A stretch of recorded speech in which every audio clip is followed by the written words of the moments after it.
দর্শক আপনারা দেখতে পাচ্ছেন একটা বগদাদেরকে আটক করে রাখছে। অনেক মানুষ অনেকগুলো মানুষ জমা হয়ে গেছে। আসলে ঘটনার সূত্রপাত হচ্ছে বগদাদ এবং আইদিগারি কুমিল্লা চাঁদপুর হাই রোডটারে এত অত্যাচার করে মারতে আছে। আসলে আমাকেও চাপ দিছে, আমি আসলে ভুক্তভোগী। আমি আমার এখনো অ্যাক্সিডেন্টের যে দাগগুলো এখনো যায় নাই। আমি খুবই কষ্টে আছি, অনেকগুলো টাকা খরচ করছি এই পর্যন্ত।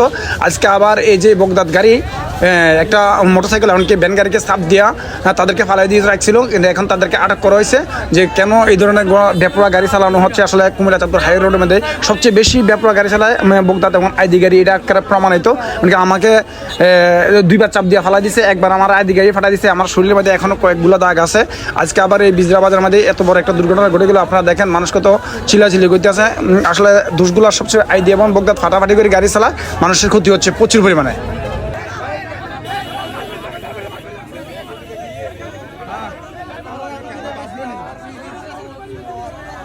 বেদলটা আসলে কি নিয়ে মনে চাপ দিছে ভ্যান গাড়ি, এমনও অটো মোটরসাইকেলের চাপ দিছে, চাপ দেওয়ার পরে এই ঘটনাটা ঘটছে।